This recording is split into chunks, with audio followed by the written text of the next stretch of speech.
Salah satu kisah menarik pasca 1965 adalah tentang Mbah Suro. Saat para anggota dan simpatisan PKI kebanyakan lari dan bersembunyi, ia malah mendirikan padepokan yang kemudian didakwa menampung pelarian PKI. Waktu muda, Mulyono juga ikut revolusi. Mulyono, menurut Hersri Setiawan dalam Kamus Gestok tahun 2003, adalah anggota pasukan Brigade Yadau dari Tentara Laut Republik Indonesia atau TLRI. Menurut ramalan, dalam buku Mbah Suro Nginggil, kisah hancurnya petualangan dukun klinik Mbah Suro tahun 1967. Pemuda lulusan sekolah rakyat ini berpangkat sersan di masa revolusi. Komandan brigadenya, Ahmad Wiru Sarjono alias Ahmad Yadau, adalah tokoh militer yang punya peran dalam kudeta Madiun 1948. Mulyono alias Surodi Harjo lahir di Desa Nginggil pada 17 Maret 1921. Mulyono dibesarkan tidak begitu jauh dari tempat tinggal orang-orang Samin di Blora. Buku kisah nyata hancurnya Mbah Suro tahun 1967 yang diterbitkan oleh Andalusi menyebut Mulyono mempunyai 6 orang adik, semuanya perempuan, yaitu Surip, Suti, Suji, Surem, Sumi, dan Kamina. Soal sifatnya, Mulyono disebutkan, sejak kecilnya pemuda Mulyono itu bandel, pemalas, dan sangat bodoh di sekolahnya. Kemalasan itu bisa jadi karena ia tidak dibesarkan dalam kemiskinan. Ayahnya, Reso Semito, adalah seorang kepala desa pada masa kolonial. Menjadi kepala desa adalah privilege tersendiri, menempati kelas sosial yang berbeda dari kebanyakan dan hidup relatif berkecukupan. Seperti ayahnya, Mulyono kelak juga pernah jadi kepala desa Nginggil. Mulyono menurut ramalan jadi kepala desa lebih dari 16 tahun. Ia menjabat kepala desa hingga 31 Juli 1962. Dia mulai jadi kepala desa sekitar 1946. Jadi sebelum kudeta Madiun 1948, Mulyono sudah pulang kampung. Jadi kepala desa tentu membuatnya lebih banyak tinggal di desanya.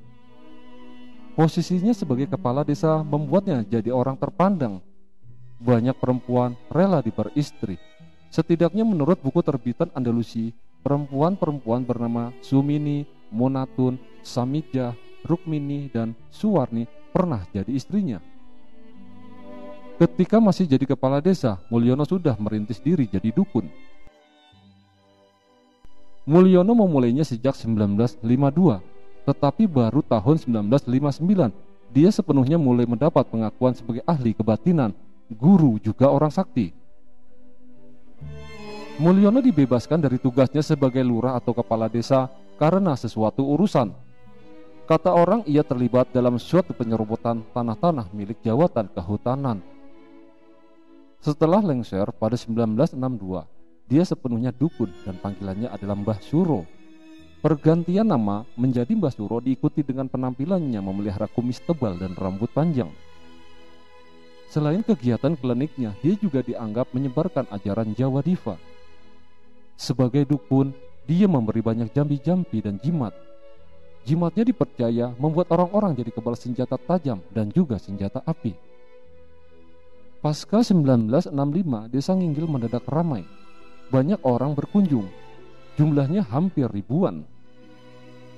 Padepokan itu kemudian dianggap membahayakan. Kala itu sedang ramainya pengejaran terhadap orang-orang yang dituduh sebagai anggota Partai Komunis Indonesia atau PKI. Diperkirakan Padepokan Mbah Suro juga didatangi pelarian PKI. Kelompok Mbah Suro menurut Sugiarto Suroyo dalam Siapa Menabur Angin Akan Menuai Badai tahun 1988. Berani memproklamasikan kembalinya PKI pada 3 Maret 1967 dengan menetapkan Suradi, anggota CBD Jawa Timur, sebagai cariknya dengan dibantu beberapa anggota ex-PKI lainnya seperti Mulyono, Legi, Suyoto, Kobra, dan Suyitno. Di dalam kelompok Mbah Suro ada juga mantan Angkatan Bersenjata Republik Indonesia atau ABRI. Beberapa pucuk senjata berhasil dibawa mantan-mantan ABRI itu. Dalam kelompok Mbah Suro itu terdapat beberapa pasukan yang dinamai macam-macam, Banteng Mulung dan Banteng Sarinah. Menurut Singgih Trisulistia dalam lembaran hitam dalam Sejarah Hutan Jati yang termaktub dalam buku Malam Bencana 1965 dalam Belitan Krisis Nasional bagian 2 tahun 2012 menyebutkan jumlah pengikut aliran kebatinan Basuro ditaksir mencapai jumlah sekitar 500.000. Jumlah yang agak ganjil karena sebuah desa rasa-rasanya sulit menampung orang-orang yang jumlahnya ratusan ribu itu. Menurut Hersri, pasukan Banteng Wulung jumlahnya 200 orang, sedangkan pasukan perempuan jumlahnya hanya 30 orang. Tak menutup kemungkinan jumlahnya lebih, namun hanya ukuran ratusan orang. Menurut tulis Sulemanto dan kawan-kawan, dalam Faisal Tanjung, terbaik untuk rakyat, terbaik bagi ABRI, tahun 1999. Orang-orang yang tidak sealiran atau dianggap musuh, tanpa ampun dibunuh oleh pasukan-pasukan ini. Melihat perkembangan padepokan Basuro ditunggangi oleh PKI, Panglima Kodam 7 Diponegoro memerintahkan penutupan padepokan itu. Pangdam terpaksa memerintahkan agar penutupan dilakukan dengan jalan kekerasan, karena segala upaya jalan damai yang ditempuh telah menemui jalan buntu dari resimen para komando Angkatan Darat atau RPKAD sekarang Kopassus. Letnan 2 Sintong Panjaitan hendak ikut dalam penyerbuan Basuro yang terkenal sakti itu. Karena Sintong hendak dikirim ke Papua, ia pun tidak jadi berangkat. Akhirnya hanya ada pasukan dari Kompi yang dipimpin Letnan 1 Faisal Tanjung. Dalam misi menyerbu Basuro pada 5 Maret 1967 itu, pasukan RPKAD dibantu pasukan Angkatan Darat yang lain, seperti dari Batalion 408, 409, dan 410. Operasi itu dipimpin Mayor Sumardi.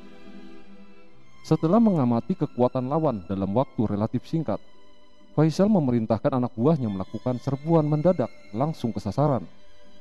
Serbuan tersebut memporak-porandakan anak buah Mbah Suro. Dalam serbuan itu, banyak pengikut Mbah Suro terbunuh. Mbah Suro sendiri ditangkap dan tidak ada rimbanya lagi.